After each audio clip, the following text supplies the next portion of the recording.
बिस्मिल्लाहिर्रहमानिर्रहीम। मौला यसल्लि वसल्लिम दाइमन अबदन अला हबीबिका खैरिल खल्क़ि कुल्लिहिम।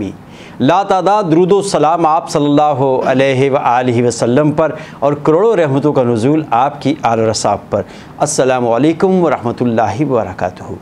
नाज़रीन मोहतरम, ज़ुबैर अलवी प्रोग्राम इस्लाम और हम में हाज़िर खिदमत है।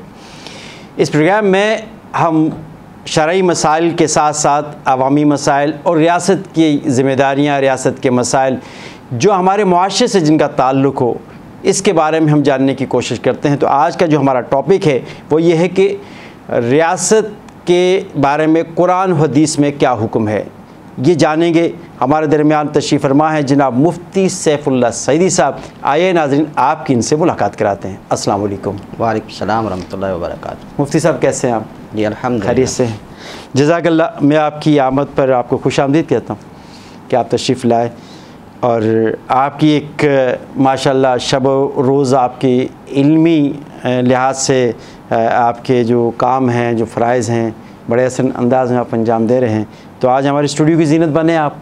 तो हम ये चाह रहे हैं कि आपके इस आज के इस प्रोग्राम में आपके जो इल्म आपके अंदर पोशीदा है वो आवाम तक पहुँचे कि रियासत का जो कॉन्सेप्ट है ये क्या है, कुरान और हदीस में इसका क्या मफ़हूम समझेंगे हम?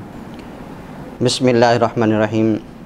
शुक्रिया ज़ुबैर साहब, आपने इस अहम मौजू पर लब कोशाई करने का मौका फ़राहम फरमाया। जब भी हम ज़िंदगी के किसी शोबे पर गुफ्तगू करते हैं तो मुसलमान होने के नाते और हैसियत से सबसे पहले हम कुरान और हदीस के अंदर देखते हैं कि इस ज़िंदगी के शोबे के मुतालिक अल्लाह तबारक व तआला ने कुरान में क्या फ़रमाया है और हुज़ूर अलैहिस्सलातु वस्सलाम की सीरत से हमें क्या हासिल होता है। तो इसी बुनियादी नुक्ते को देखकर हम सबसे पहले कुरान पाक के अंदर रियासत के बारे में जो अल्लाह तबारक व तआला ने इरशाद फरमाया तो वो हम इंशाअल्लाह इसको देखेंगे और पढ़ेंगे, सुनेंगे भी सही। अल्लाह तबारक व तआला ने कुरान पाक के अंदर रियासत के बारे में ये इरशाद फरमाया कि अल्लज़ीना इम्मक्कन्नाहुम फ़िल अर्द अक़ामुस्सलात व आतुज़्ज़का वअमुर बिल मारूफ़ वनहौ अनिल मुनकर। सुभान अल्लाह, सुभान अल्लाह। अल्लाह ताला ने इरशाद फरमाया कि वो अहले हक़ जिन लोगों को हमने ज़मीन में तमक्कुन अता फरमाया, हाकिमियत अता फरमाई, रियासत अता फरमाई, बेशक, और इसी रियासत के तहत हमने हुकूमत अता फरमाई। वाह। क्योंकि जब भी हम रियासत का लफ्ज़ बोलेंगे तो रियासत बग़ैर हुकूमत के कायम नहीं रहती। वाह वाह वाह वाह। रियासत कहते हैं जोग्राफ़ी हुदूदों की हिफाजत करना, इसको रियासत कहते हैं। एक ख़ित्ता अर्ज़ी, एक ख़ित्ता को रियासत कहते हैं। और वो रियासत जो है इसके फिर कई अक़साम हैं। सही। हमारा पाकिस्तान एक रियासत है, ये रियासत ख़ुद मुख्तार रियासत है। ख़ुद मुख्तार रियासत, अल्हम्दुलिल्लाह। फिर इस रियासत को चलाने के लिए हुकूमत दरकार होती है। बेशक। जो उस रियासत के अंदर, उस ज़मीन के ख़ित्ते के अंदर जो रियासत में क़वानीन बनाए जाएँ, उन क़वानीन को अप्लाई करने के लिए या उन क़वानीन की हिफाजत के लिए हुकूमत बनाई जाती है। ठीक है। फिर उस हुकूमत की ज़िम्मेदारी होती है कि वो रियासत का दिफा भी करें और रियासत के अंदर जितनी रियाया है, जितनी आवाम है, उसका दिफा भी करें, उसका ख्याल भी रखें, उसका ख्याल भी रखें। इसलिए कहा जाता है ना कि रियासत जो है माँ की हैसियत रखती है। वाह वाह वाह। तो रियासत धरती माँ इसीलिए कहते हैं। जी जी बिल्कुल, क्या कहने। तो रियासत और हुकूमत दोनों एक साथ हैं। सही, ये अलग नहीं हो सकती। रियासत और हुकूमत एक साथ। रियासत के बगैर हुकूमत कायम नहीं रह सकती। ठीक है। और हुकूमत होगी ही तब जब रियासत होगी। डेफिनेट। तो अल्लाह तबारक व तआला ने इसी तरफ इशारा करते हुए इरशाद फरमाया कि जब अहले हक़ लोगों को हम उन्हें ज़मीन में इक़्तिदार दें, अल्लाह, हुकूमत दें, एक रियासत दे दें, तो फिर उनका काम क्या होना चाहिए। अब वो अल्लाह तबारक व तआला कुरान पाक के अंदर बुनियादी उसूल इरशाद फरमा रहे हैं कि हुकूमत को रियासत में क्या उमूर अंजाम देने चाहिए। सही। उनमें सबसे पहला अक़ामुस्सलाह, अल्लाह, नमाज को कायम करना है। ठीक है, ये पहला बुनियादी उसूल है। अच्छा, अब इसकी सब की फिर अलग अलग तशरीहात हैं। हुकूमत नमाज कायम करे का मतलब ये नहीं कि ख़ुद नमाज पढ़ ले तो बरी ज़िम्मा हो जाएगी, नहीं, बल्कि आवाम के लिए नमाज के मौक़े भी मुहैया करे। ठीक है। यानी पूरी रियासत के अंदर जगह जगह मसाजिद बनाना, ठीक है, और उन मसाजिद को अच्छे तरीके पर मेंटेन करना ये रियासत की जिम्मेदारी है। क्या कहने आज हमारे यहाँ क्या हो गया है कि रियासत इस अजीम काम से दस्तबरदार हो गई है, दस्तबरदार हो गई। और आपका तकलामी, आप मज़ीद इसको आगे बढ़ाएंगे, लेकिन ये एक ज़िमनी सवाल। जी, आपने फरमाया कि रियासत की ज़िम्मेदारी है कि वो मसाजिद बनाए और उसके इंतज़ाम और इंसराम की लुक आफ्टर करे, उसको देखभाल उसकी करे। तो हमारी बदनसीबी इस वक्त ये है कि हमारा जो मस्जिद का जो इमाम है, हम उसकी सैलरी रख रहे हैं 8,000 रुपये। जी। तो जब 8,000 रुपया 12,000 रुपये उसकी सैलरी रखेंगे तो दीन की खिदमत कैसे करेगा वो? मुश्किल हो जाते हैं। यही वजह है कि हमारे यहाँ वो उलमा पैदा नहीं हो रहे, वो मुहक्किक पैदा नहीं हो रहे, वो मुहद्दिस पैदा नहीं हो रहे, क्योंकि उस वक्त उलमा और दीन के काम करने वाले अफराद की कफ़ालत की ज़िम्मेदारी भी रियासत की होती थी। रियासत की ज़िम्मेदारी। आप इमाम गज़ाली रहमतुल्लाह अलैह को देख लें। बिल्कुल। उनका जो मदरसा था, मदरसा निज़ामिया, जब उन्होंने कायम करवाया और उस मदरसा निज़ामिया के अंदर वो पढ़ाते थे, तो उस वक्त जो वहाँ के हुक्मरान थे, जो सुल्तान थे, वो उसकी पूरी ज़िम्मेदारी उनके हाथ होती थी। आप देखिए हमारा जो बरसगीर पाक व हिंद में जो मुगलिया दौर गुजरा है, उसमें भी जो हाकिम बादशाह जो थे वो इसकी लुक आफ्टर करते थे, देखते थे, इनका ख्याल रखते थे, मदारिस का, मसाजिद बनाना और उलमा को आगे बढ़ाना, ये उनकी जिम्मेदारी थी। वो ऐसे तरीके से कर रहे थे, इसीलिए 800 साल तक मुसलमान जो एक हुक्मरान रहे बरसगीर पाक व हिंद में। हुआ यूँ है कि 1857 के बाद तो मसाजिद और मदारिस को कमज़ोर करने के बाकायदा एक मुनज़्ज़म साजिश चलाई गई है, मुनज़्ज़म साजिश की गई। और अंग्रेज़ भी इस चीज़ का ख्याल रखते थे, वो भी वजीफ़े कायम कर दिए थे उन्होंने, चेंज आएगा कि दूसरे लोगों के किए थे लेकिन कर दिए थे उन्होंने। जी, बिल्कुल ऐसी है। तो बहरहाल अब क्योंकि जब रियासत हट जाए, अच्छा ये भी एक मैं आपको बता दूँ कि रियासत जब मसाजिद और मदारिस को चलाते थे तो उस वक्त जो रियासत का हाकिम होता था वही इमाम व ख़तीब भी होता था। अल्लाह अल्लाह। सबसे पहले हाकिम हुज़ूर अलैहिस्सलाम के ज़हरी विसाल के बाद, क्या बात, खलीफा अव्वल अबू बकर सिद्दीक़ रज़ियल्लाहु ताला अन्हु खलीफा भी थे, रियासत के हाकिम भी थे, और मस्जिद नबवी शरीफ के इमाम व ख़तीब भी थे। फिर उसके बाद अमीरुल मोमिनीन हज़रत उमर रज़ियल्लाहु ताला अन्हु आधी दुनिया पर इस्लाम को फैलाने वाले, बेशक, ठीक है, और वो खलीफा होने के साथ साथ इमाम ख़तीब भी थे मस्जिद नबवी शरीफ। बेशक। इसी तरह आप चलते जाएं, ये सिलसिला रहा तकरीबन बनु उमैया तक। उसके बाद जब मलकूत आगे तो ठीक, बादशाहत जब शुरू हुई तो उसमें हुआ ये कि बादशाहत के बाद जो हुक्मरान थे उनका ताल्लुक अवाम से कट गया। सही। बादशाह होने की वजह से खलीफा जो था वो अपने आप को आवाम में घुल मिल के रखता था। सही। अच्छा, यही वजह है कि अबू बकर सिद्दीक़ रज़ियल्लाहु ताला अन्हु ने जब खिलाफत का सबसे पहला खुतबा दिया था, क्या अजीम रहनुमा उसूल बयान फरमाए एक हाकिम के लिए। आपने फरमाया कि ये देखो, जब तक मैं कुरान हदीस और हुजूर की सुन्नत पर चलता रहूँ, ऐ लोगो तुमने मेरी पैरवी करनी है। और जब मैं कुरान हदीस से मुनहरिफ हो जाऊँ तो ऐ लोगो तुमने मुझे सीधा कर देना है। क्या कहने, यानी सबसे बेहतरीन उसूल रियासत और हुक्मरान के लिए था कुरान हदीस पर अमल करना। सही। तो ये खलीफा इमाम ख़तीब भी होते थे। यानी उस वक्त ये भी तो था ना कि कोई अपने आप को पेश नहीं करता था खिलाफत के लिए। जी जी, बिल्कुल बिल्कुल। ये उसूल ये था ना कि जो काबीना बनाई थी, मनसब और ओहदा के लिए अपने आप को पेश करना ये मना किया गया। मना, जो कैबिनेट बनी थी, सावा की जो काबीना बनी थी, तो उसमें इंतखाब हुआ करता था, लोग खुद नाम लेते थे। 6 रुकनी काबीना बनाई गई थी, हज़रत अबू बकर सिद्दीक़ रज़ियल्लाहु ताला बनाई थी, हज़रत उमर रज़ियल्लाहु ताला जिसमें इंतखाब हुआ, जिसका आप इंतखाब हुआ। इसी तरह हज़रत उमर रज़ियल्लाहु ताला ने जब अपने विसाल के वक्त काबीना बनाई तो उसमें उन्होंने बाकायदा एक शर्त रखी थी, क्योंकि उस वक्त हज़रत उमर रज़ियल्लाहु ताला के साहबजादे हज़रत अब्दुल्ला बिन उमर भी मौजूद थे। बेशक। उन्होंने सबसे पहले ये शर्त रखी थी कि आप जिसको चाहे खलीफा मुंतखब करें, लेकिन मेरे बेटे को मेरा जानशीनी बनाइएगा। नहीं रखना, नहीं, उनको नहीं रख सकते। अल्लाह। आप देखिए, यहाँ से सीखना चाहिए ना, मौरूसियत ख़त्म कर दी ना, कि मौरूसियत नहीं चलेगी, मौरूसियत नहीं चलेगी। अलबत्ता बुनियादी अखलाक व किरदार चलेगा, और जो शख्स है वो उस मनसब के लायक हो। ये देखा जाएगा। जिस सीट पे जिसको बिठा रहे हैं आया उसे काबिल भी है, उसमें एबिलिटी है भी कि नहीं। जी बिल्कुल ऐसे। क्या बात है, क्या बात है, वाह वाह। तो उसके बाद फिर क्योंकि बादशाहत के दौर के अंदर मसाजिद से इस वजह से बादशाह दूर हो गए कि वो आवाम का सामना नहीं कर सकते थे। सही। तो फिर ये है कि फिर अहले इलाका अहले महल्ला से उलमा ने फिर उस जिम्मेदारी को संभाला। कौल व फ़िल में तज़ाद शुरू हो जी गया। बिल्कुल ऐसे ऐसे। तो फिर तब से अब तक जो है वो रियासत दस्तबरदार हुई, तो मसाजिद और मदारिस को फिर अहले इलाका अहले महल्ला शहर के लोग उसको फिर अब चलाना शुरू कर दिया। सही।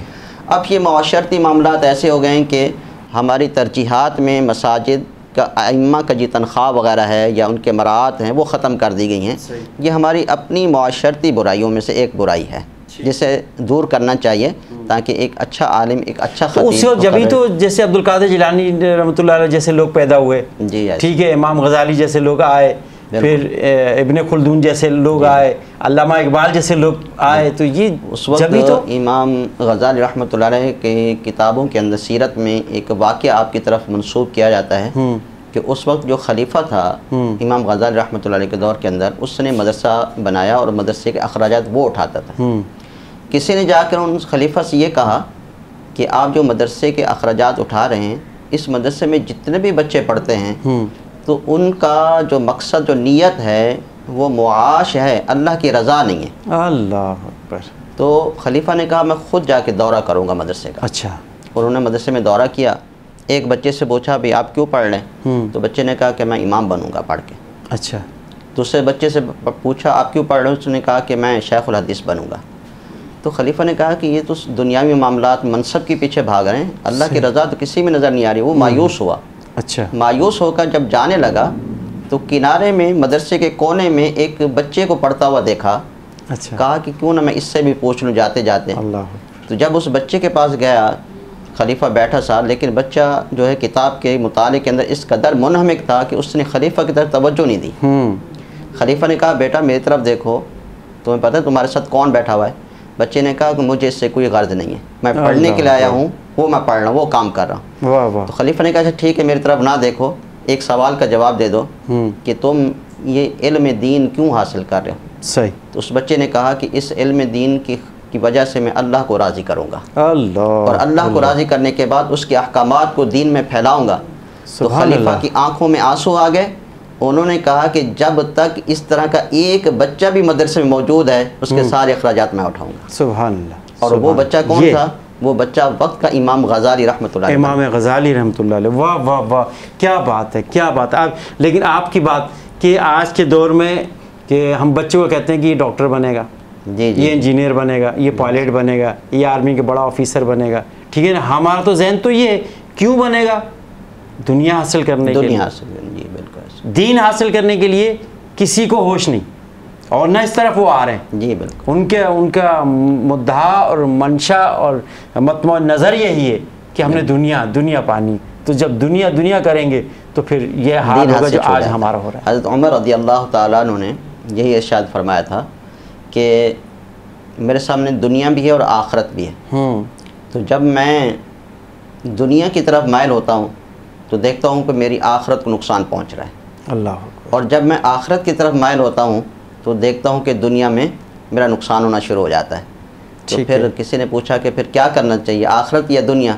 आपने फरमाया कि जो हमेशा चीज़ रहने वाली हो उसको हाथ में रखो, जो फ़ना होने वाली हो उस पर तवज्जो मत, उस पर तवज्जो न दे। क्या कहने? तो ये अल्लाह तबारक व तआला ने पहला ये जो उसूल फरमाया रियासत के लिए, वक़ामुस्सलाह, नमाज को करना। दूसरा इरशाद फरमाया कि वआतुज़्ज़कात, ज़कात अदा करें। अब ये एक बहुत बड़ी ज़िम्मेदारी रियासत की। आज हमारे मुल्क के अंदर या जहाँ पर भी अफलास है, गुर्बत है, फ़क्र व फाका के अंदर लोग ज़िंदगी गुजार रहे हैं। हत्ता कि अब तो फ़कीर कहा जाता है ना, गरीब कहा जाता है। अब गुर्बत से भी इतना नीचे लोग चले गए हैं कि उनके लिए कोई लफ्ज़ नहीं है। अल्लाह। उस लफ्ज़ को पूरा करने के लिए क्या कहते हैं कि गुर्बत की लकीर से नीचे अफराद देते हैं, यानी उनके लिए अल्फाज भी ख़त्म हो गए हैं। फ़कीर, मिस्कीन, यतीम, गरीब। अब गरीब से भी नीचे लोग चले गए, उनके अल्फाज नहीं हमारे पास, उसके लिए कोई वर्ड ही नहीं है कि क्या यूज़ किया जाए। वाह वाह, क्या कहना। अगर रियासत, हुक्मरान और हुकूमत सिर्फ़ अल्लाह तबारक व तआला के इस कानून पर अमल करने, वक़ामुस्सलाह, ज़कात के निज़ाम को मजबूत करें। ज़कात का निज़ाम तो है, आप जाइए बैंक के अंदर, हर साल रमज़ान से पहले ज़कात कटती है आपकी। आपके पास अगर कुछ अमाउंट वो 50,000 या 1 लाख जो भी हुकूमत तय करती है तो आपके अमाउंट में से जा रहा है, सैलरी पर्सन है तो उसमें से जा रहा है, ज़कात तो जा रही है आपकी। लेकिन ज़कात वहाँ से तो मिन्हा हो रही है। असल ये होता है कि ज़कात को फिर आगे तकसीम भी करना है। निज़ाम तो बना दिया है, लेकिन उसकी डिस्ट्रीब्यूशन नहीं बताई कि मुस्तहिक तक पहुँचेगा कैसे, मुस्तहिक तक नहीं पहुँच रही। बिल्कुल बिल्कुल। हुज़ूर अलैहिस्सलाम के दौर के अंदर बाकायदा आमिल, जिनमें कुरान मजीद की जो मसारिफ ज़कात हैं, वल आमिलीना अलैहा के अल्फाज हैं। हाँ, 8-9 जो मसारिफ ज़कात हैं उनमें से ये लफ्ज़ आया है बाकायदा कि वो आमिल होते थे जिनकी सिर्फ ज़िम्मेदारी ये होती थी कि वो दूर दराज इलाकों में जाकर जो उस वक्त के उमरा होते थे, अगनिया होते थे, उनके पास जाकर वो ज़कात उनको बताते थे कि आपकी इतनी ज़कात बनती है। फिर वो वहाँ से वो ज़कात लेकर हुज़ूर की बारगाह में आते। अच्छा, फिर ज़कात जब जमा होती है तो उस जिस जगह ज़कात जमा होती है उसको बैतुल माल कहते हैं। सही। अब बैतुल माल में रकम तो आ रही है, ज़कात जमा हो रही है, फिर उस बैतुल माल से मुस्तहिकीन तक पहुंचाने की जो एक निज़ाम होना चाहिए, सिस्टम होना चाहिए, वो हमारे यहाँ नहीं है। वो हमारे यहाँ नहीं है। अगर बाहर से भी ज़कात आ जाती है तो वो फिर अपने ज़ाती इस्तेमाल में ले ली जाती है और फिर वो दरिया बिछा दी जाती है। करते हैं, अब तो सोशल मीडिया का दौर है। सैलाब का जो फंड हासिल हुआ उसमें जो है कि हमने क्या कर दिया, और बाहर से जब ज़लज़ला आया तो 2008 के जो ज़लज़ले के जो मुतासिरीन थे अभी तक घर नहीं बने उनके। जी बिल्कुल ऐसे, यानी मुस्तहिकीन तक वो चीज़ नहीं पहुँच रही। बिल्कुल। तो अगर हम इस निज़ाम बैतुल माल के निज़ाम को अच्छा कर लें और इलाकाई कमेटी बना दें, अहले महल्ला की कमेटी बनती है और अहले महल्ला के अफराद उनको पता होता है कि इस महल्ले में कौन किस कदर ज़िंदगी गुजार रहा है, तो ये निज़ाम ज़कात। ये एक वाक़या इस पर सुन लीजिए। तो ये ज़लज़ले का जो हुआ था तो उसमें हमारे कुछ जानने वाले थे और उन्होंने उसका फ़ोन आया उनको, हमारे किसी जानने वालों को बताया कि भाई जो है ना गवर्नमेंट की तरफ से इतने इतने पैसे अलाट हो रहे हैं तो मिलेंगे, तो आप भी अपना नाम लिखवा दें उसमें। तो उन्होंने कहा कि मेरा घर तो गिरा नहीं।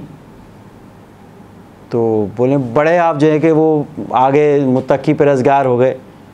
उस जो कमेटी जो बनाई ना, जो आपने कहा कमेटी बना दी जाए, वो जो कमेटी का सरबराह है वो क्या कह रहा है कि भाई आपके जितने भी जानने वाले थे, जितने भी उनसे मुंसलिक लोग थे, सबके नाम लिखवा दिए। आप उसका घर गिरा है या नहीं गिरा, तबाही हुई है या नहीं हुई, लेकिन उससे पीछे से ग्रांट जो है ना उसके बंदे के नाम कर दी, मंजूर करा ली और उसमें से 50% खुद रख लिए, 50% उसको दे दिया। अब इस बुनियाद पर जो असल मुस्तहिक तक चीज़ पहुंचनी थी वो महरूम हो गया, महरूम हो गए, वो महरूम हो गया। तो ये रियासत की ज़िम्मेदारी है कि बैतुल माल के मामलात को देखे और जो वहाँ अफराद मुंतखब करे ओहदों पर वो मुत्तकी होने चाहिए, नेक लोग होने चाहिए, ठीक है, और रहम दिल होने चाहिए कि जिसके पास कोई अगर मुस्तहिक चल कर जाए तो वो उसकी पासदारी करें। नेक लोग तलाश कैसे करेंगे? देखिए, नेक लोग आज भी दुनिया में मौजूद हैं। अच्छा। ऐसा नहीं है कि नेक लोग ख़त्म हो गए। अलबत्ता क्योंकि वो जो हुज़ूर अलैहिस्सलाम का फरमान आलिशान है कि क़ुर्ब क़यामत दीन पर चलना ऐसा हो जाएगा जैसे कि मुट्ठी में अंगारे को लेना मुश्किल हो जाता है। तो आज वो दौर चल रहा है, वो दौर चल रहा है, क्योंकि दीनदार जो है वो हमेशा तान व तशनी का निशाना बनता है। दीनदार मजहबी, अब वो अपने आप को छुपा के रखता है ताकि बस अल्लाह राज़ी हो जाए। अल्लाह राज़ी, दुनिया की मुख्तसर ज़िंदगी है, बस ये जैसे तैसे गुजर जाए, अल्लाह नाराज़ ना हो। सही है। इस दुनिया से ईमान सलामत लेकर जाए, इसकी फ़िक्र में रहता है। लेकिन अगर हम तलाश करें तो आप भी अपने महल्ले में रहते हैं, मैं भी अपने महल्ले में रहता हूँ, हमें पता है कि हमारी मस्जिद में जो 5 वक्त नमाज़ पढ़ने के लिए आते हैं उनमें से कौन किस नौइयत का बंदा है। सही। तो सब वो मिल जाते हैं। उसमें तो सूद वाले भी आते हैं। जी वो भी आते हैं लेकिन अच्छे बंदे भी मिल जाते हैं। ठीक है जी। अच्छा, अब ये दूसरा उसूल था। तीसरा उसूल बड़ा ही जामे, अल्लाह तबारक व तआला फरमाया कि वअमुर बिल मारूफ, नेकी का हुक्म दे, वनहा अनिल मुनकर, और बुराई से रोके। अब ये ऐसा जामे उसूल है कि ये काम अंबिया अलैहिस्सलाम का था। हुजूर से कब्ल जितने भी नबी है उनका मिशन यही था कि अपनी उम्मत को नेकियों की तरफ बुलाना और गुनाहों से बचाना। हुजूर अलैहिस्सलाम के, क्योंकि वो आखिरी नबी थे, ये जो मनसब था अल्लाह तबारक व तआला ने ये मनसब हुजूर के वसीले से आपकी उम्मत को अता फरमा दे। क्या बात है, जज़ाकल्लाह, बहुत शुक्रिया। क्योंकि वक्त हमारे पास कलील है, इंशाअल्लाह हम इसको कल कंटिन्यू करेंगे इसी प्रोग्राम को, तो आपकी खिदमत हासिल करेंगे इंशाअल्लाह। इसी प्रोग्राम में से जो वाक़यात बाकी जो आप इरशाद फरमा रहे हैं, इंशाअल्लाह अगले प्रोग्राम में आपसे डिस्कस करेंगे। जज़ाकल्लाह, आपकी आमद का बहुत बहुत शुक्रिया। नाज़रीन, आज के इस प्रोग्राम में हमने कोशिश की कि रियासत का तसव्वुर कुरान और हदीस के हवाले से, कि कुरान में रियासत का क्या तसव्वुर है, खुलफा राशिदीन ने इसका क्या तसव्वुर बताया, हमारे आइमा इकराम ने क्या तसव्वुर बताया, और किस तरह इस रियासत को होना चाहिए, कैसे रियासत क्या और रियासत की ज़िम्मेदारी क्या है, किन किन पॉइंट्स पे जाकर रियासत को डिस्कस करना चाहिए, उस पर बात करनी चाहिए, जो हमारे यहाँ नहीं हो रही। दुआ ये है कि अल्लाह ताला हमें अमल की तौफीक अता फ़रमाए। अपने मेज़बान ज़ुबैर अलवी को इजाज़त दीजिए। फ़ी अमान।